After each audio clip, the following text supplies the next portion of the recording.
अस्सलामुअलैकुम वरहमतुल्लाहि वबरकातुह। उम्मीद है कि मेरे तमाम अहबाब खैर व आफियत से होंगे। मेरे अजीजों, प्यारे भाइयों, बुजुर्गों, देखिए आमतौर पर बाज जड़ी बूटियां ऐसी हैं कि वो नायाब हो चुकी हैं, उनका जिक्र माजरा भी नहीं होता, लेकिन वो बड़ी जबरदस्त हुआ करती है, बड़ी मजबूत होती है। एक दौर था कि लोग कोंच के बीज इसकी खेती भी करते थे, इसके पेड़ लगाया करते थे, और ये मर्दाना ताकत के लिए बहुत जबरदस्त नुस्खा था, आज भी है।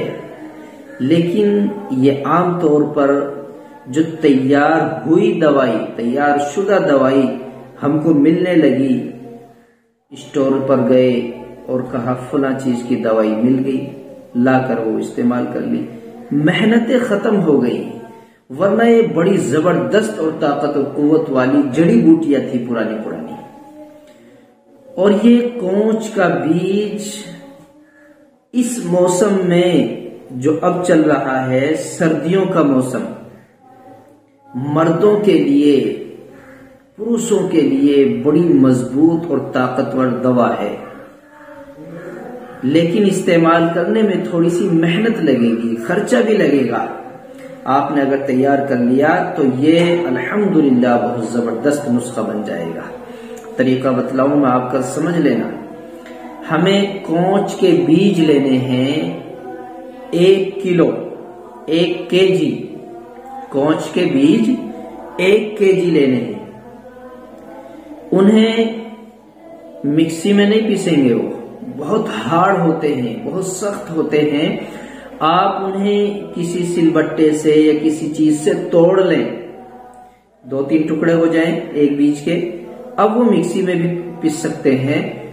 उनको पीस कर हमें आटा जैसा कर लेना है, बारीक बना लेना है, उसका सुफूफ तैयार कर लेना है, बिल्कुल बारीक पीस लेना है।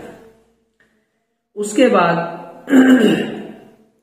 हमें 1 किलो यानी 1 केजी ही घी लेना है, शुद्ध देसी घी। गाय का घी मिले तो बड़ी अच्छी बात है, इसके अलावा भैंस का भी हो सकता है। जिस इलाके के जहां रहने वाले हैं, ऊँटनी का भी घी, या जिस जगह जिस चीज का दूध पीते हो उसका घी भी इस्तेमाल किया जाता है। लेकिन सबसे बेहतर है गाय का घी, 1 केजी। अब उसको आप ले लें, 1 केजी घी को आपको अपने किसी बर्तन में, कढ़ाई में उसको चढ़ा लेना है, घी को। उसको चढ़ा लेने के बाद अब हमें उसमें वो कोंच के बीज जो हमने उसको आटा सा बनाया था, वो उसमें डालकर उसको पकाना है।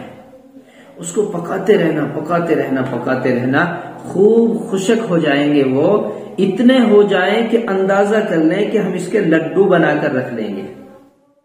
लड्डू, हलवा नहीं बनाना, उसके लड्डू बना लेंगे। इस अंदाज में बनाएं, इतना बनाएं कि जब हमें पता चले कि अब इसके लड्डू बन सकते हैं और टूटेंगे नहीं, तो अब उसको कढ़ाई से उतार लें, उसको ठंडा होने दें और फिर लड्डू बनाएं। 1 लड्डू कम से कम 50 ग्राम का हो, 50 ग्राम का 1 लड्डू, 60, 70, 80 ग्राम तक का भी 1 लड्डू आप बना सकते हैं। सुबह बिल्कुल खाली पेट, सुबह उठते ही आपको कुल्ली करनी है, उसके बाद वो लड्डू खाना है। 1 घंटे तक फिर आपको कुछ भी नहीं खाना पीना है, नाश्ता 1 घंटे के बाद करना है।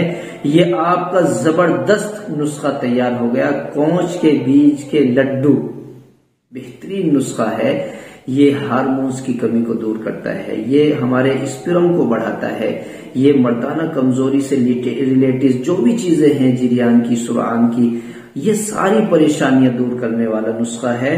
कुव्वते बाह में इजाफा करता है। और अल्हम्दुलिल्लाह इसके अलावा दीगर अद्वियात से तैयार शुदा माजून हमारे यहाँ अल्हम्दुलिल्लाह दस्तयाब है। आप हजरात डाक के जरिए से बराह रास्त मंगा सकते हैं। अल्लाह ताला इस नुस्खे को जो भी इस्तेमाल करे उसके लिए नफा बख्श बनाए।